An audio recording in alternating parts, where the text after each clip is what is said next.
All right, y'all. We are live on YouTube on the Gut Reaction, but we want to be live on Facebook. It's Atlanta Falcons on SI, and on X, that's at Scout Kennedy, as the Falcons have just swept the New Orleans Saints, winning their fourth game in a row and headed towards Black Friday. Looks like we're good.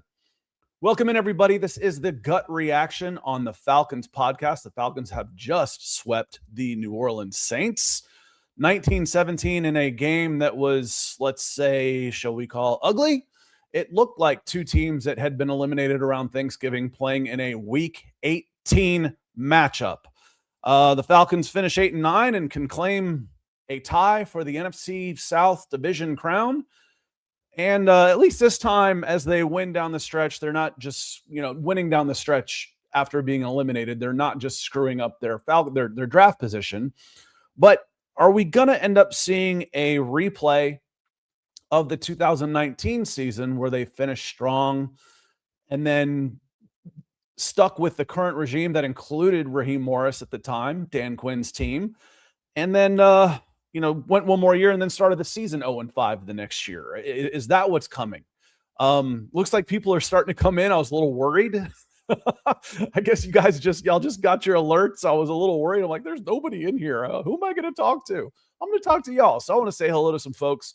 We'll get into some things. I've got my takeaways from this. We will do a gut reaction, an aftermath tomorrow. This one's going to be a little bit about this game, some gut reactions to the feeling. Then tomorrow, what I'm going to do tomorrow morning, I'm going to do a season grades, and then subscribe and keep those alerts on, because if there's breaking news after we go off at after 9:30 tomorrow morning, I'll go live again. If something happens on Black Monday, I will go live again. So make sure you've got those notifications on. I do want to say hello to some folks. Ricky Duran, first one with the first comment in first, says, yeah, coaching staff keep their jobs. Just hope we get a new special teams coach, but we'll see. Let's go Dirty Birds. I put in writing, and I said, what I say in a podcast, I'll go a little more off the cuff, because you can see context with it. You can see that, hey, this is a different format than when I'm putting something in writing on Sports Illustrated. But I put in writing, if Marquise Williams is still employed by the middle of January by the Atlanta Falcons as special teams coordinator, Arthur Blank should have the franchise just stripped from him. That's just malpractice. And basically, you're admitting to tanking the entire franchise at that point. So, I don't know what's going to happen with Raheem Morris. I don't know what's going to happen with Terry Fontenot. I'm not even sure what's going to happen with Zach Robinson. But, man, Marquise Williams has got to go. Absolutely has got to go on that one. And, yes, while it feels hollow and it feels frustrating, it still feels better to beat the Saints than to not beat the Saints, especially at home. I used to drive back. I'd go home on Sundays. I went to Auburn, which is straight down 85. Then you go down to Mobile, then you cut over to New Orleans. So I'd go home all the time with the Hoodats. So I know how many of them are there, even in a day like this. And they've got a lot to be proud of. That New Orleans team was decimated by injury, playing a rookie quarterback. They've got a Broncos reject at running back in Audric Estime, who couldn't make it, was one of their 4 running backs, and they cut him, signed him off the practice squad. They don't have they're missing their top 3 receivers, and they still, in many aspects, outplayed the Falcons in that game. So good for them, good for Kellen Moore. But you know what? You still have to find a way to beat the team, find a way. Now, that triggers me every time I say it. Now, I promise you. So you'll have to find a way every time you can. Got some supers coming in from some members. Mike Harvey's one of them. He says, the Peter principle with Raheem, he will be fired now or next year an awful head coach. Yeah, the Peter principle is you keep getting promoted. You do a job well, you get promoted. You do a job well, you get promoted. You do a job well, get promoted, until you reach a level where, you know what, I'm not good enough to do this job. Maybe I shouldn't go any higher than that. That's the Peter principle. There's some people, Mike, that'll argue how good a defensive coordinator Raheem Morris actually was.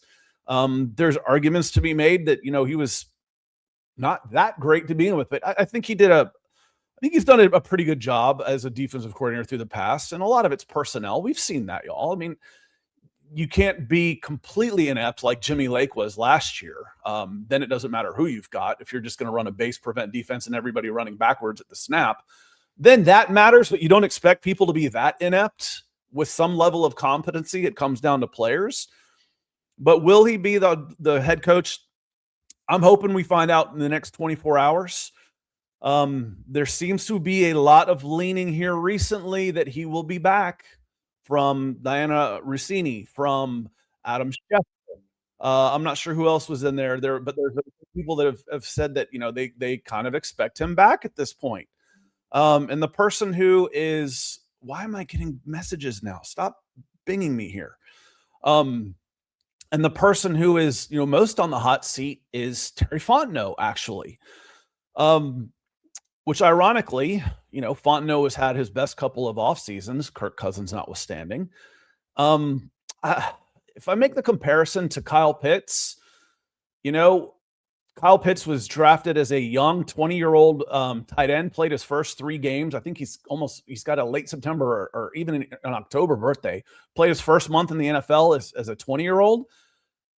And now he looks really good. He looks like the guy you were hoping to get. Fontenot is a first-time general manager.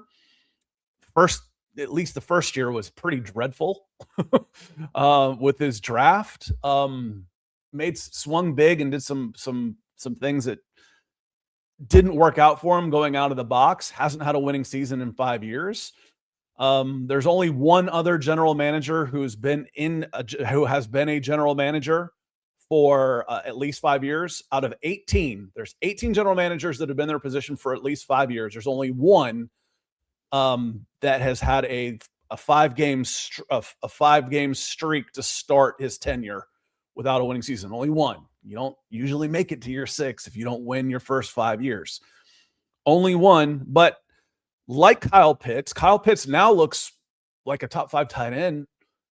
Fontenot's arrow has headed in the right direction. I don't know. I can make a better argument for keeping him, but I also know that if I'm going to change the entire culture of this team, which has been comfort in losing, I need to clean house. I absolutely need to clean house. And as Curtis says, and thank you for being a member, Curtis and Mike. He says they barely won this game. A coaching change is needed to happen. Zach Robinson has to go. Yeah, I mean, you look at the comparison. You've got Tyler Shuck out there, who was, I don't remember when he was drafted. I think he was a 2nd-round pick. I don't remember for sure. Looked good at the Senior Bowl, but he is a rookie playing for a team that we all thought was gunning for the number 1 overall pick. They overachieved. The Saints overachieved this year and got some good wins, including wins over the Panthers and Buccaneers. They had a no-name bunch of wide receivers out there. They're decimated with injuries. And they outgained the Falcons today. Let's see here. They outgained the Falcons today, 340 to 208. They damn near doubled them up. Damn near doubled up the Falcons at home in total yards. Costly turnover from a rookie quarterback. That happens. And ironically, it was special teams that probably decided this game with a block punt. And then Zane Gonzalez has just been money. Zane's been really, really good. Sign him into a contract extension. Don't let him hit free agency. Ready to have him come back. 208 yards with your $50 million a year handpicked quarterback out of free agency in Kirk Cousins. With 3 top 10 picks that are under 26 years old, young rising stars in Drake London, Kyle Pitts, Bijan Robinson. With a free agent running back that's about to be the one of the top, if not the top running back in free agency, with a veteran offensive line that includes a Pro Bowler and a 4-time Pro Bowler in Chris Lindstrom and a former Pro Bowler in Jake Matthews, who I won't say he made him. Chase Young played well, but Chase Young played today like a former number 1 overall pick. Where is that when the games matter, Chase? Come on. He had a good season. He's going to get paid for sure. Mike says, I'm hearing Ian Cunningham is going to be the next GM. Is that the guy from the Bears or the Rams that you've been knocking on my door about, Mike? I don't remember who that is. I went through some of Albert Breer's list of next general manager candidates, but I think what this boils down to, if it ends up being Terry, and this is what I was getting into when I said I haven't put this in writing, I probably won't put it in writing, because it's just something I heard through various sources, and it's too formal to put it in writing. But this is a less formal type of setting. What I heard was that Arthur Blank was not happy with the Michael Penix draft pick, had to be talked into it, and basically said, Terry, okay, I'll back you on it, but this is on you. This is your guy. If you do this, it better work. He wasn't happy with his injury history.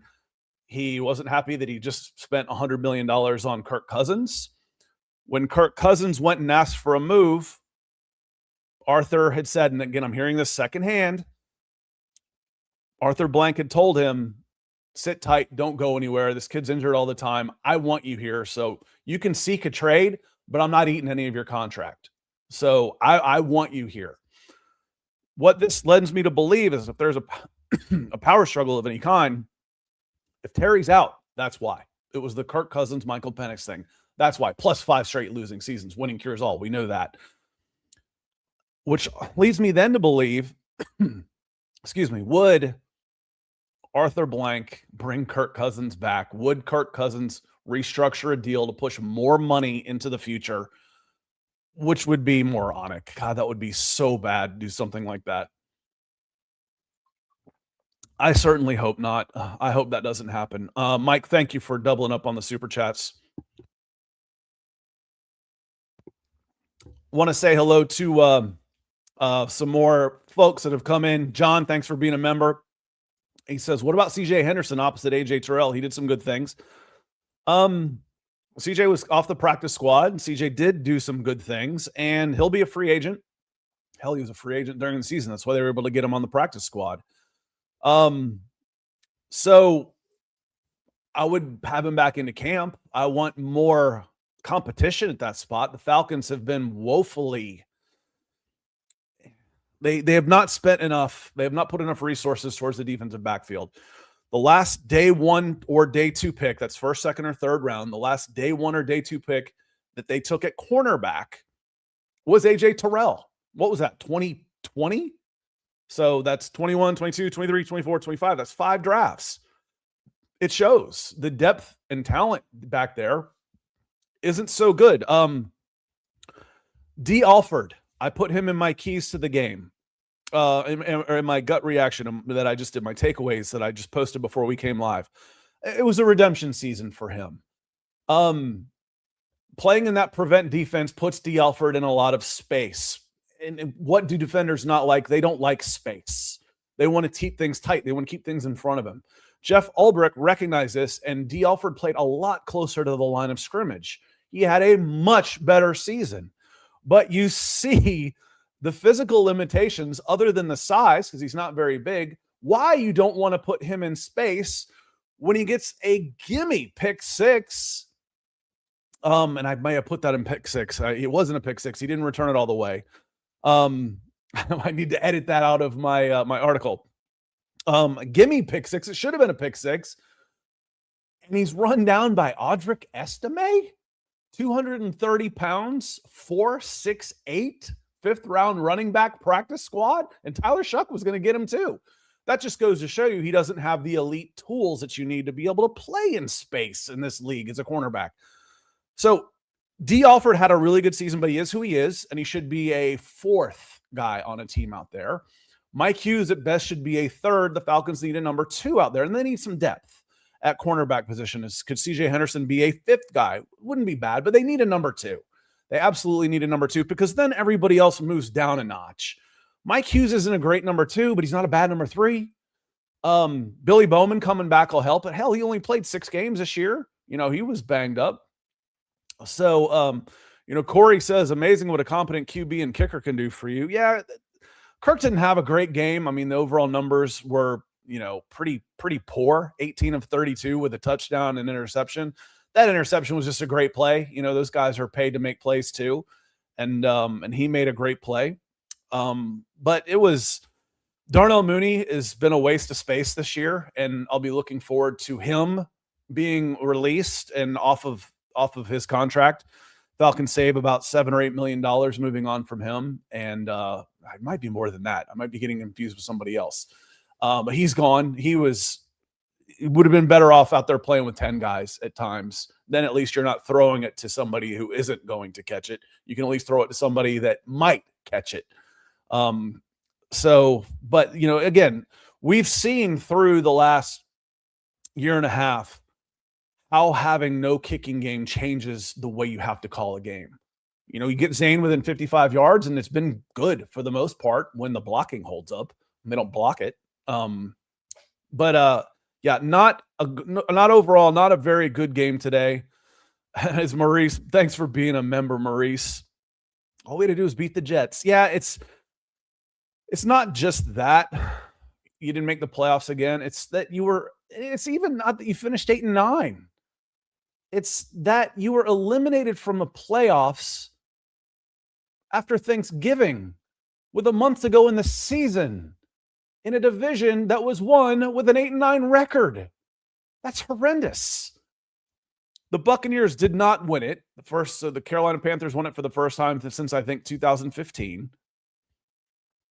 They didn't win it, but if the Bucs tied for the lead, and if they had won it at 8-9, they'd have won 5 straight at like 1 or 2 games over 500. That's insane.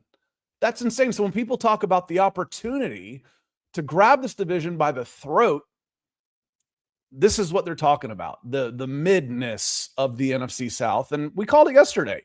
You can look on my X account. I said the most NFC South thing in the world would be for the Bucs to beat the Carolina Panthers, the Falcons to beat the Saints, and the Panthers back into the playoffs at 8-9. That's the NFC South as it currently stands for you right now. And it's terrible. Meaningless win in the grand scheme. Now keep your incompetent staff that'll waste the talent we have. Yeah, it's so much different to do this from the outside than when you build these relationships to be ruthless with the people in your building that you're working with every day. You want them to succeed. You want to find every reason in the world. I've made this decision. I've paid them millions of dollars. From the outside, sometimes it's easier to just be emotionally detached and say, that wasn't good enough. You're gone. And honestly, Evan, that might be one of the reasons they brought in Sportsology, the headhunting group for, the person for NFL personnel. Arthur Blank needed an outside voice to come in and tell him this is garbage. Your culture is losing. You're losers. And if you keep it the way it is, you're going to continue to be losers. Maybe that's what he needed. We'll find out. That's what I said. One of the best things about the end of this season, January 4th, 2026, we're going to have some answers in about the next 24 hours, if not sooner. If I'm not mistaken, wasn't Arthur Smith fired Sunday night after being embarrassed by the Saints? I think that news came out Sunday night. I don't expect that to happen with this one. That one was a done deal. This one's not quite as cut and dry for anybody except for Marquise Williams, who should have been fired last season. So something's really going on if Marquise Williams keeps his job on that one. Yeah, and Kirk, it was quiet. I don't know how much I got interrupted by about a zillion texts from my friend telling me how bad Chris Myers was calling this game, and Stink, Mark Schlereth, he actually does a pretty good job. But Chris Myers was pretty bad. It's like he didn't see the game and then he didn't know the rules. Other than that, he was money. But I don't remember them talking too much about Kirk Cousins. He didn't get a designation like doubtful, questionable, but he was sick. He wasn't the only one. And the team looked like it. It just did. And, going back to who stays and who goes, the offensive coordinator script plays. They run those first 10 plays several times in practice, so you get a good feeling for what they are. Teams that script plays generally have a higher scoring percentage on their first drive with those scripted plays than without them. The Falcons have now gone 12 straight games without scoring a point on their opening drive. It seems the longer you give Zach Robinson to plan, the worse he is. Oh, that's not good, is it? There's another indication. So typically the shelf life for offensive coordinators is 2 years. Either they're good and they're promoted, they get a head coaching job somewhere, college ranks, wherever, or they're bad and they're fired and they get replaced. 2 years is up for Zach Robinson. He was bad. He was bad. This was a terrible. And remember, other than Caleb McGarry and let's say Ray McLeod, wide receiver 3, This was the offense that the Falcons were supposed to have when they gave Kirk Cousins 2 years of guaranteed money. Next year was supposed to be the year of Michael Penix.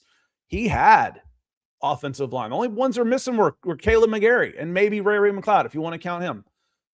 They had Bijan. They had Darnell Mooney. They had Kirk Cousins. They had Kyle Pitts. 208 yards of offense.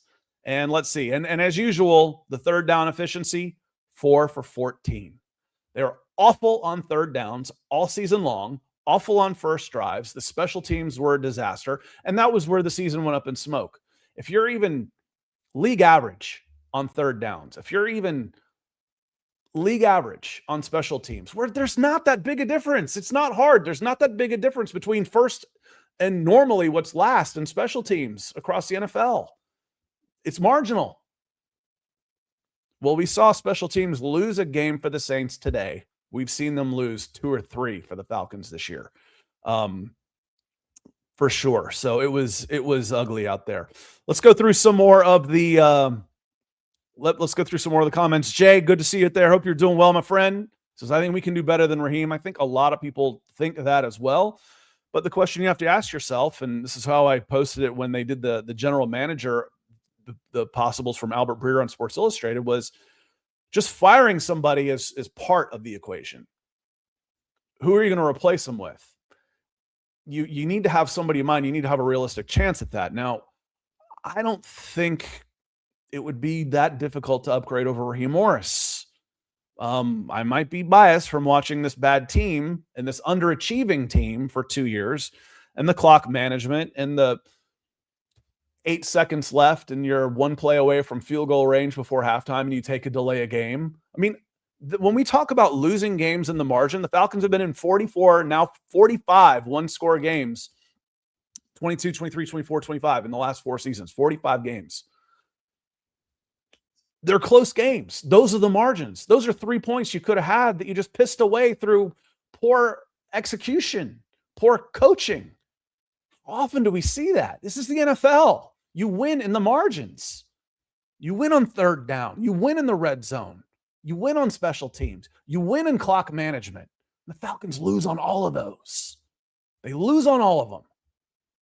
I don't think it's a high bar to do better than what Raheem Morris has done. Pamela, good to see you. I hope you are doing well. There's lots of missed opportunities to win the division, disappointed in the season. And that's part of the frustrating you're watching. You're watching the Rams, beat the Rams. They played really well against the Rams. And then a special teams gaffe, makes the game a lot closer than it should have been. You're watching and win these teams, and then you're watching a mediocre Carolina Panthers team win the division. You're watching the Tampa Bay Buccaneers spit the bit and lose, 7 in a row. And frankly, when people talk about the Jets, let's look at this. People say, only if you'd won the Jets game. Well, it's not just the Jets. So if I click on the Jets are 3-13. Their only win in 1, 2, 3, 4, 5, 6, 7 games. They're 1-6. Their only win in the last 7 games was the Atlanta Falcons. Worse than that, though. How about the Colts? They got drubbed by the Colts. Did the Colts end up winning that game? No, they got beat. The Texans are hot, man. The Colts finished the season. Let's see. They finished the season 1, 2, 3, 4, 5, 6, 7, 1-8. The Colts finished the season 1-8. Anybody want to guess? I'll give you one guess who that one win was against in their last 9 games. They had their chances, and they're so ill-prepared through too many games, through blowouts, playing down to your competition, special teams gaffes, that, again, they're sitting at home watching other teams go to the dance. And frankly, this is a dangerous team in the playoffs because we've seen how good they can be when they want to play well. But they're not going to do it consistently. They're not going to do it on a week-to-week basis in order to string 3 wins together against playoff quality teams to win, because they're not coached well enough, Pamela. And as you see, it's frustrating. Evan says, but hey, at least James Pierce Jr. will win Defensive Rookie of the Year. No, he won't. he got off to too slow a start. It's a Schlesinger kid. It was given to him around Halloween. So James Pierce Jr. will probably come in second. And frankly, going into the game, as I'm writing up, I'm going to write up an article like team MVPs, best move, worst move, et cetera, et cetera. Rookie of the year, I'm seriously considering Xavier Watts. He played every snap this year for 17 games. I don't remember him missing one. He might have, but basically he was a starter from week 1 is what I'm trying to say. And his impact on a down-to-down basis was probably even more so than James Pierce Jr., who really turned it on the back half of the season. But still, that might be just trying to, pick nits and going against the grain. A rookie gets 10.5 sacks, 10 of them in the last, 8 weeks? Yeah, he's a Falcons rookie of the year. But there's an argument to be made for Xavier Watts. There's definitely an argument to be made. But I'll probably still pick James Pierce Jr. Nobody else has more than 5, other than Jalen Walker with 5.5. Nick Scourton for the Carolina Panthers, who's in the clubhouse because they played yesterday with 17 games, has 5 sacks. That's the next closest. Jalen Walker, 5.5. James Pierce Jr., 10.5. Now, when the draft rolls around and everybody talks about the Falcons, trading their number 26, was it? Or then they got number 26. They traded a future first. It's going to end up with the win. It's probably going to end up around 14 or 15. So the Rams moved up and increased their value. Would you trade number 15 for James Pierce Jr. right now? Hell no. No way. Someone called right now. The Rams said, hey, you want your pick back? We'll take James Pierce Jr. Click. I mean, come on. That was, and people, it bugs me a little bit that when people say they want to pick a winner of this trade. Well, both teams can win. There doesn't have to be a winner and a loser for the trade. A good trade helps both teams. Both teams are expecting to get better when they make the trade. It's not, I'm trying to swindle you. They might have needed something. They didn't see who they liked, but what did happen, without question in my mind, the Falcons don't regret making that trade. No way. And you could not get the number 15 back from the Rams. The Rams, they would, who's their GM? Les Snead. They'd hang up on him. They would hang up on him. They said, hey, you can get your pick back. You just sent us James Pierce Jr. Huh, no way. No way in hell. So he might not win it, but James Pierce Jr. should at least finish second. He'll be on every all-rookie team, and him and Watts will be on every all-rookie team there is. Corey, let me see here. Corey says, can you speculate on a rework Cousins deal for 2026 only? Rather add money instead of having dead money. Cousins can't expect more than 10 next year. I think he probably can. I think somebody would bring him as a bridge starter for 15 at least. But how it works is he is due. Let me look up his contract real quick and I'll run through this for you. So he's got 2 years left on his deal at basically the balance of the contract, which is $80 million, right? So his money next year, his base salary is scheduled to be $35 million. Okay.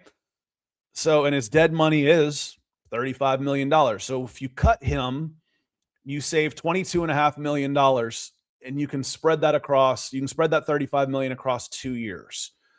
A reworked deal means he's going to want to see $35 million in his bank account at some point. How you rework that deal is you turn the $35 million in base salary that he is owed, and you turn it into a signing bonus. And you give him $35 million in cash on a 3-year extension. And then you pay him a base salary of $1.5 million. That knocks his cap hit down to about $15 million. I can't do this on the fly, but it should knock it down to about $12 million plus $1 million would be about $13 million. His cap hit, instead of being $57 million, would be about $13 million, not including but then you end up taking a bigger dead cap hit in 2 years instead of the 35 because you added more money onto it. So that's how you end up doing that. And you could knock it down if you thought you had a chance to make a playoff run in 2026 with a 38-year-old Kirk Cousins and you wanted to take an even bigger salary cap hit in 2027 and 2028. That's insanity to me. That's absolutely insanity to me. Because of what you owe him, you're not really going to knock his money down. You're better off just taking the dead cap hit. He's going to count that much against your salary cap one way or another. And you don't want it to be more, and you don't want it to last longer. You need to get out from him. He's 38 next season, and he's coming off a game. Yeah, they won, but he's coming off a game. He was competent. So is Davis Mills for the Houston Texans. There's competency out there without having to keep shoveling money at Kirk Cousins on this one. Rio, good to see you, my friend. Says, well, I don't believe in end of season momentum. I think we're going to run it back. Makes for a cleaner sweep if it doesn't work out, but we might benefit from one more year. But we do so with Michael Penix. So I guess that's who you're thinking by MP. But what you're saying is they finished 8-9. They finished with 4 wins in a row. Everybody's coming back for one more go at it. Then what, Rio? What if they're 8-9 again and finish like this again? Then what? And I don't think you're not necessarily saying everybody on here, but I think you mean like the key components: Terry Fontenot, Raheem Morris, Jeff Ulbrich, hopefully. And I don't know where you feel on Zach Robinson, but if you're bringing Zach Robinson back, if you don't bring him back, who are you going to get when you know that Raheem Morris is on the hot seat? You can't get a young up and comer, because if he's a young up and comer, he's either in a good situation right now where he's had success and is having success, or he's going to get another head coaching job somewhere else. So it doesn't really work. He's not going to be able to get a proven offensive upgrade over Zach Robinson. So you're bringing Zach Robinson back too. I don't like it. I don't like it, man. So that's the problem I have, is if Raheem Morris is back, then who's going to be your offensive coordinator? I don't feel like you can get anybody worth a damn as your offensive coordinator if Raheem Morris is back. And I don't want Zach Robinson back. That's the conundrum for me. Because, again, Raheem Morris has his problems with clock management, timeouts, challenges, all that type of stuff that we've seen. But what does he actually do? In games that it's benefit. He's not calling the plays on offense. He's not calling the plays on defense. He's not calling the special teams plays. So he's dependent on those coordinators to do those things. And I don't know. On offense, I don't see a lot of ways it gets better on offense next year if Raheem Morris is your head coach. I think that's where I run into. What do y'all think about that? I'm interested in what you have to say about that. Let's see. And Evan says, yeah, with the Panthers, the Falcons were tied with the Panthers. Evan says the Falcons and Jets are the only teams not to make the playoffs in a decade. Hasn't quite been a decade for the Falcons, but they were tied with the Panthers for 8 straight, and the Panthers made it this year. So now they're all by themselves in 31st place, the longest streaks. They're all by themselves now, but in second to last. The Jets, they're like 15 or 16 years. It's been a long time since the Jets. Andy says the offense is still loathsome. It was really bad this year. They regressed in such a big way. If I look at the numbers in scoring, and total yards and EPA and all that type of stuff, offense, total yards, the Falcons were mid. 1, 2, 3, 4, 5, 6, 7, 8, 9, 10, 11, 12, 13th coming into today. And then they might move down a little bit. They have they're 10 yards up on dropping to the Cincinnati Bengals, 6 spots below. So if they drop 10 yards, they could drop into the bottom half. And then in points per game and scoring, they scored 19 today, so they'll move down. They were at 20.9. They scored 19 today, so they'll finish about 20.8. 1, 2, 3, 4, 5, 6, 7, 8, 9. So 32 minus 9 is what? 23 plus 1, 24th in scoring. And it looks like the Commanders will probably jump them. And so they'll probably be 25th in scoring. And, one of those scores was a gift from the special teams, ironically, on that one. So the offense was dreadful this year, and that's my concern. If Raheem Morris is back, how are they going to fix the offense? Is it just going to be through improvement from Zach Robinson? Again, who are you going to get on the offensive side of the ball to coach this offense if Raheem Morris is on the hot seat? That is the big problem for me. Sam, great to see you. Says Zach Robinson didn't do himself any favors today. Did Oklahoma State hire a head coach yet? I don't even know. I feel like they should have. Brian, Raheem Morris wins another meaningless game. The Falcons have moved. We just mentioned it's been 8 years since they made the playoffs. So 8 seasons, so 9 years since they made the playoffs. 8 seasons. In those 8 years, after being mathematically eliminated from the playoffs, the Falcons are now 13-4. Man, this team is money at stat padding when it doesn't matter. And the thing is it does matter. What could some of those draft picks have been if they had not won some of these games and built on, instead of trying to save your jobs that you're going to lose anyway? What if they just lost? 13-4. That's 4-13. Maybe they're picking, 5 spots higher in every draft. It's nuts. 13-4. Not only are they losing, they can't even win when they lose. They can't lose to win. It's frustrating. Courtney coming in. Good to see you, Courtney. Says offensive line has to be the biggest need this offseason, whether it's free agent or draft. I see good and bad with the offensive line. Part of it is getting healthy. Again, you had a second string offensive guard playing right tackle this year.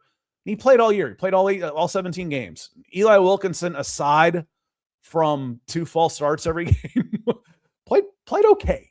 He played okay. I don't think Matt Bergeron had a great year this year. I thought Ryan Newsel was okay. I thought he was adequate.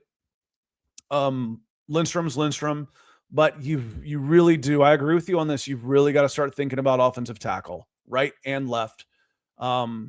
Jake Matthews has the Iron Man strength, and it's wearing on him a little bit. He's not as good as he was several years ago at left tackle. Caleb McGarry, we were a little scared about at right tackle anyway, before the knee injury. And Storm was just a guy. He was a guy. So yes, offensive line is a big need. The biggest need for this team. If I'm watching this game, let's take quarterback off the table because the Falcons aren't going to go get a big time investment in a quarterback this offseason. It's going to be Michael Penix Jr. next year. Kirk Cousins, good Lord. I can't believe I'm even thinking that, but it'll be Michael Penix Jr. next year. And then if that doesn't work out, then 2027, they'll be back in the quarterback market. They need to spend some money on some offensive tackle. But if I'm watching this game, if I'm watching the last 5 games, the biggest need for me is still wide receiver. The biggest need on this team for me is wide receiver. You go from Drake London, who was out basically 5 weeks, and you go from him. Darnell Mooney's gone. He will not be back. He wasn't even here this year. David Sills is your next guy. David Sills has like 6 catches in 5 years coming into this season. Where did he finish today? As far as he probably played majority of the snaps again today, and he had 1 catch for 11 yards. Darnell Mooney was targeted 7 times, had 3 catches for 20 yards. I'm telling you, you'd be better off playing with 10. He's not blocking anybody, and he's not catching the ball and moving the chains. So, and I don't care. It's like, well, it's not his fault because of blah, blah, blah. I don't care. I don't care whose fault it is. If it's not working, it's not working. And guess what? It's not working. He's gone. He's going to be making too much money to try and figure it out next year on the fly. No way. He's toast.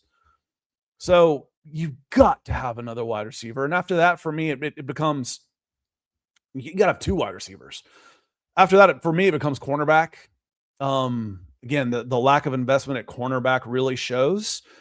You have to play so much high risk, high reward defense, because if you typically don't get now, this was a lot better against the Rams. I'll tell you that coverage has been pretty good, but I still want more. I want more help in the secondary. And then, yes, you have to go. You absolutely have to look at draft another Spend another day 3 pick. Trade down if you need to. I know that's heresy. Who would ever trade down? Get another pick. Take a couple chances and see if a guy will work out on that. We have found several day 3 guys through the years that have become starters in this league at the Senior Bowl. They found them. We agreed with them. We're like, oh, I like that guy. And then he lasts till day 3 and becomes a starter. Falcons need to get lucky on something like that for sure. Let me scroll down towards the bottom. I'm still up at 30 minutes ago on some of these on some of these comments. So let me scroll down to more live. James Bostwick, our most recent comment, he says, Raheem Morris stays. It's a repeat of Dan Quinn. Same owner. Same Raheem Morris was on that team as well. So Calder says, and thank you for being a member, Calder. It means a lot. It helps a lot. He says, we had Nick Nash, a standout wide receiver at San Jose State, on the practice squad this season. And he couldn't beat out David Sills or Darnell Mooney or Casey Washington. I'm not sure if Dylan Drummond got moved up ahead of him. There seem to be several good number 4 wide receivers, but the 2 and 3 spot seriously need an upgrade on that. Blue Jacket says there's just no way David Sills can be better than Nash. Yeah, you can't. You're as far as Jake Matthews goes, you're tied to him financially for one more season, 2026. Let me look at his numbers again real quick. But they did a restructure on him and made it so that you were financially tied to him for 2025 and 2026. And yeah, so his cap hit is 27 against a dead cap of 37. So you're underwater on his contract. And you didn't have to be. You were close. You were almost out from under it. But I mean, it's a lot of money. But you knocked him down to 13.3 this year for his cap hit and didn't take advantage of it. He's expensive again next year. And he'll be 35 in 2027 when his cap hit goes to 23 with a dead cap of 10. Do not restructure that contract in 2026. Yes, you could save some more money. And you'll end up like the Saints pushing a $50 million cap hit on a 40-year-old player. Do not let him take his $27 million cap hit. Yes, you could save some money there by restructuring. Do not do it. Do not. As Blue Jacket says, need a number 2, number 3 wide receiver with speed. Absolutely. I agree with you 100%. For me, it's the number 1 need on this team. And I expect it to be addressed. I expect 2 new wide receivers in, either both through free agency or 1 in free agency and 1 in draft. It needs to happen. The Falcons will have their 2nd round pick. You can get a good wide receiver in the 2nd round. Just a few of them on the top of my head since we've been doing this together for 5 years, y'all. George Pickens was that guy. I think Christian Watson ended up in the 2nd round, the guy we love from the Senior Bowl. Alec Pierce, loved him. He's about to get paid. Loved him. He was, I think he was Desmond Ritter's wide receiver. Loved him at Senior Bowl. They're out there. Those are 3 off the top of my head, and that's, like I said, just off the top of my head. Let's see. Let me scroll down here. ECU Falcon, good to see you. Says, hey, Scott, thanks again for all you've done this season. Hopefully this good run to end the season carries over to next season. Yeah. And unfortunately, and I used this line before, I've repeated myself with just about everything, at least once, was it feels like not Christmas holidays here. It feels like Groundhog Day. Another promising season goes up in smoke, and there's more questions than answers. Who's going to be quarterback? Who's going to be coach? Who's going to be general manager? Who's going to be right tackle? What about wide receivers 1 and 2? What happens with Caden Ellis? Are you going to trade Jesse Bates this offseason? There's a place where you can save a little money and maybe pick up some draft picks. Is Jesse Bates. Jesse Bates finished pretty strong, and he did so in front of a national audience. If I can get a 3rd round pick and save $15 million on Jesse Bates next year, I'm seriously considering it. I don't think this is, a contender next year. So why not build for, especially if you go for a new coach. If you go for a new coach, then lay out a free agency for a year and get some comp backs for the guys that are going to leave in free agency. If you do not sign corresponding free agents and Caden Ellis leaves, If David Onyemata signs, who else? If Kyle Pitts, I'm tagging Kyle Pitts. I'm absolutely tagging Kyle Pitts, and then we'll talk about trade. Tag first. That's the next order of business. You franchise tag Kyle Pitts. Tyler Algier. Those are guys that could end up being comp picks, and I could end up getting 3 or 4 more picks for 2027 and really start to build for something then. All good ways to do it. There's, again, we're right back in this. It feels like Groundhog Day. Like I just rerun the show we did 3 years ago. I don't know what they're going to do. AJ says, on tomorrow's show, I'd be interested in hearing your thoughts on Alex Hallaby from the Eagles and possibly an early mock. We might go through an early mock. I don't know that much about Alex Hallaby, but if he's learned from, I forgot the general manager's name, Howie.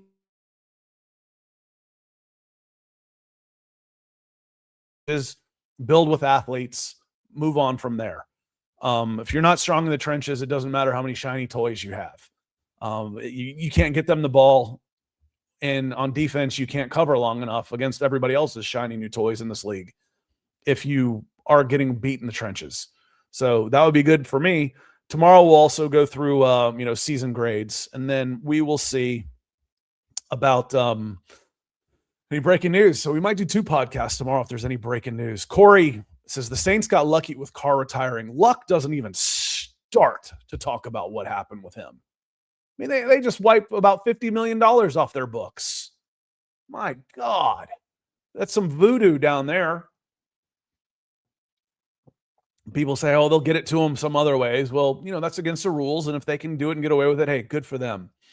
And Alex Pierce is Alec Pierce is going to be paid big time.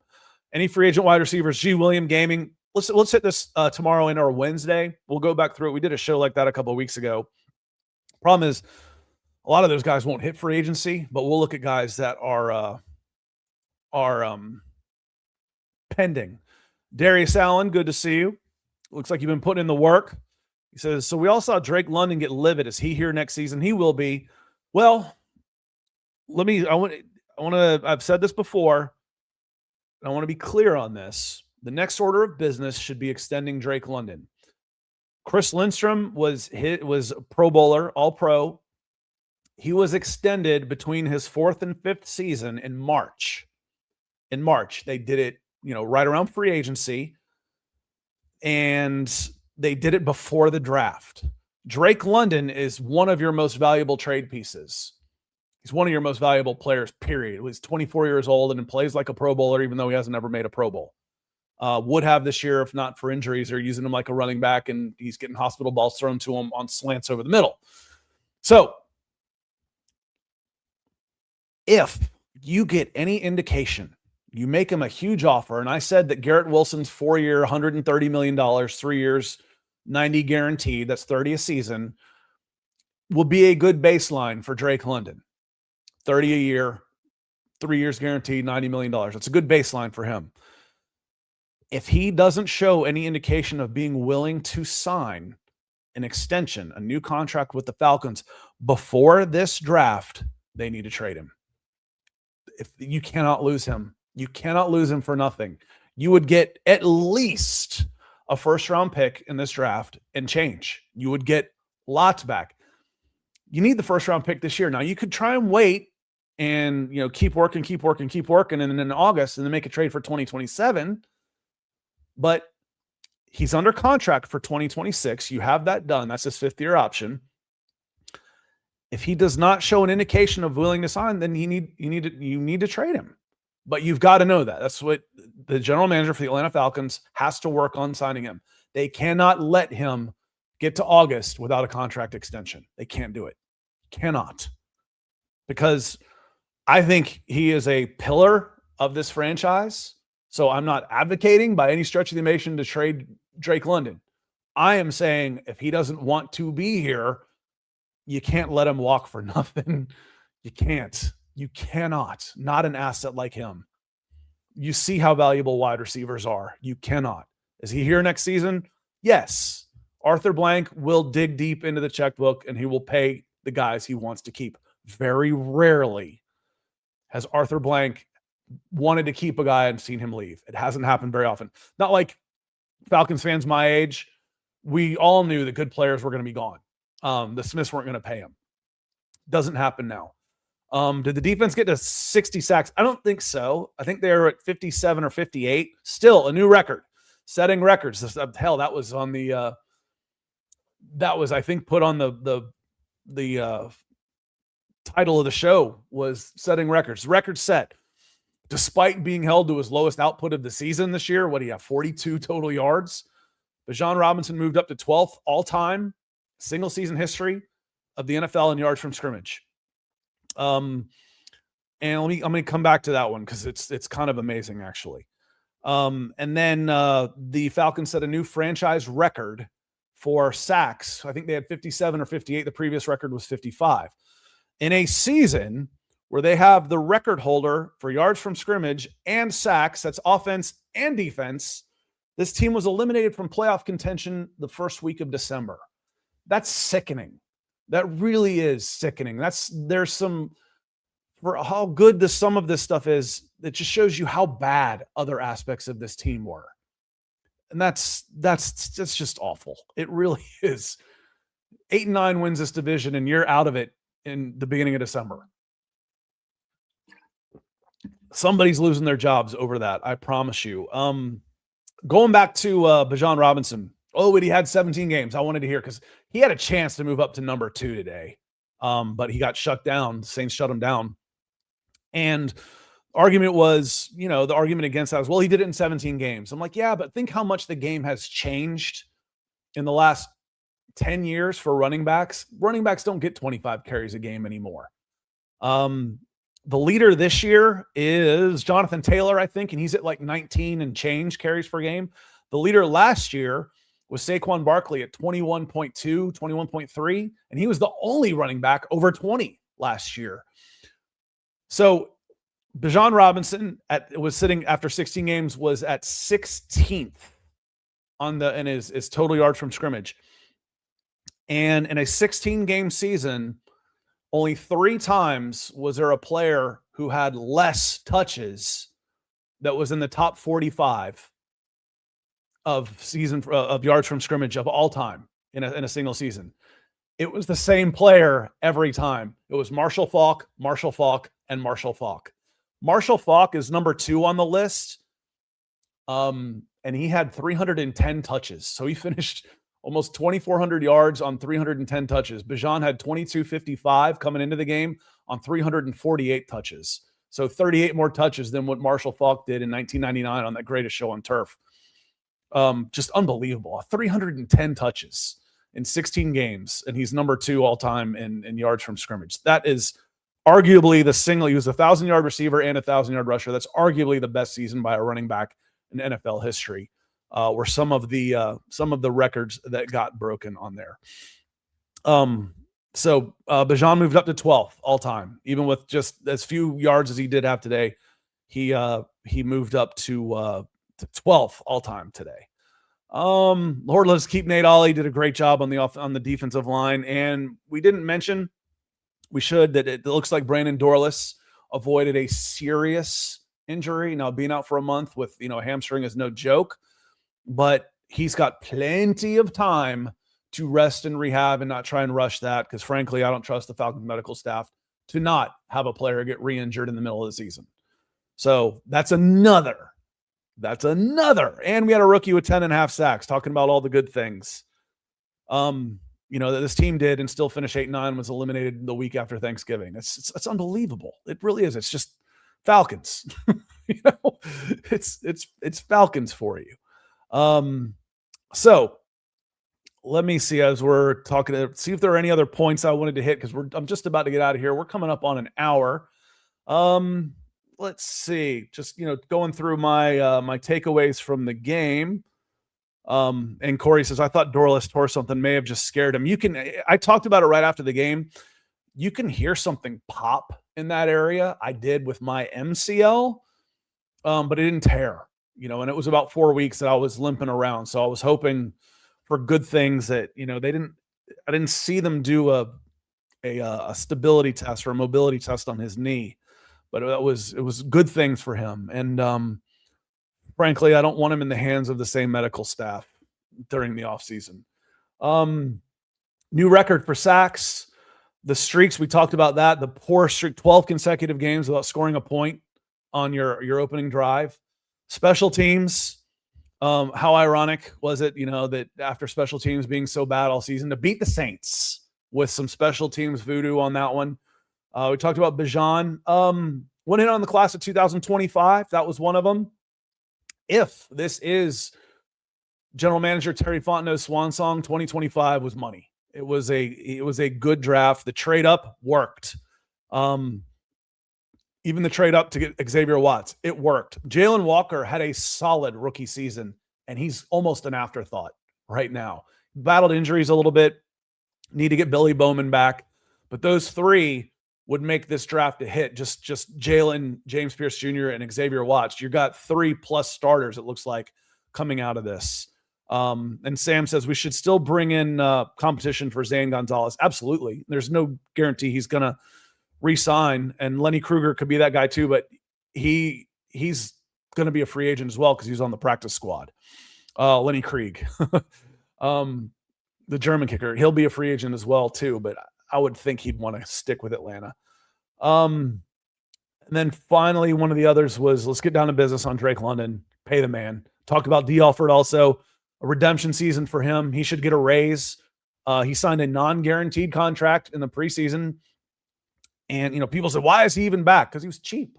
It's non-guaranteed money. If he doesn't earn it, they will cut him, you would think. But he is an instinctive relative to what it takes to play corner in the NFL. He is not physically gifted, but he is an instinctive playmaker who is basically playing a safety spot. And when he's allowed to read and react close to the line of scrimmage and make plays, he's really good. He's kind of what I thought Clark Phillips was going to be for this team. D. Alford is that guy.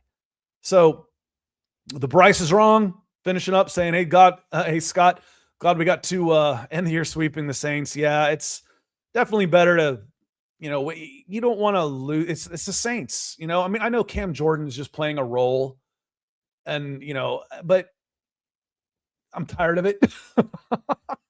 I know him and Matt Ryan are friends, and he's just playing, he's a heel in the WWE. He's playing his role, but enough, you still want the heel to lose on that note. So happy to send them home in 4th place. And I think that was about it, other than, hey, listen, we're going to have some answers. We're going to get some answers here. Black Monday is tomorrow. We'll get some answers. I don't know what to expect. If it was me, I wouldn't let 4 games sway my decision any more than I would a hitter going on a hot streak when I'm 25 games under 500 and out of first place and the pressure's off. I want to know how do these guys perform when it matters? They were horrible. They were 4-9 and arguably the biggest underachieving team in the NFL. That's how they performed when it matters. Again, it's 2 years in a row, y'all. Let's not forget that. So if it was me, it'd be a clean sweep. I'd nuke the whole place for the most part. And I would re-interview a few guys, try and bring them back. There were a couple guys I wanted to bring back. Nate Ollie, Ulbrich, Dwayne Ledford, offensive line coach. We talked about him. Jerry Gray. I would have my new head of football operations, Matt Ryan, come in and they could interview guys. And whoever I picked for my new general manager, my new head coach, they could interview guys. And I wouldn't necessarily turn them loose, but whoever comes in needs to have the ability to not be saddled with previous staff, previous administration, previous losers. They need to be able to make that choice on their own. Otherwise, you're going to keep getting the same of the same. Mike, thank you so much for being a member and coming in with the supers. Same with you, Curtis. Corey, absolutely a big helper, and Rio. And here's one I missed from CBRN10. So I'll get that one before we go. Sorry about that. Rio, thanks for coming in yellow on that one. CBR says, any shred of hope that they fire Raheem and Terry? Yes, there is. I don't think it's nearly as cut and dry as it was after the third season of Arthur Smith. Arthur Smith was fired after losing before the bye week against Arizona, and getting blown out by the Saints was just a final kiss off goodbye. But any one of the things could happen. Raheem and Terry could both be gone. They could both stay. One or the other could be gone. We just don't know. And that's part of the problem with such an up and down, wishy-washy, Heckle and Jekyll, mostly bad franchise, is there aren't any real clear options of what Arthur Blank is going to do. If it was me, I'd be a little bit more ruthless and I'd clean house. I wouldn't saddle the old coach with a new GM or the new coach with the old GM. We'd start fresh. I'd hire a president of football operations, and if his name was Matt Ryan, fine. I would work with him, listen to him to hire a new general manager who then helps hire them, and then those two together would hire the new coach. And I would get all of it done by February 1st. So we will see. Make sure you've got those notifications on. We will be going live together, y'all, tomorrow morning at 8:30. So we'll kind of look back over and I'll go through some season grades. We might do that mock draft. And as always, super chats will dictate what I'm talking about, y'all. Come on.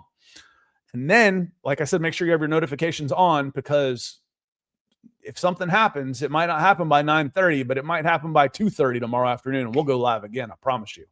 So thanks for being here, everybody. Falcons finish 8-9, a share of the NFC South crown, and a three-way mid-off with the Buccaneers and Panthers. The Panthers can say thank you. And frankly, I was ready for some change. The Buccaneers didn't need to win it again, barely scraping by 500 in the last 4 seasons. So on that note, y'all, I appreciate everybody being here. Thank you for being members and my Super Chat superstars. We'll see y'all tomorrow.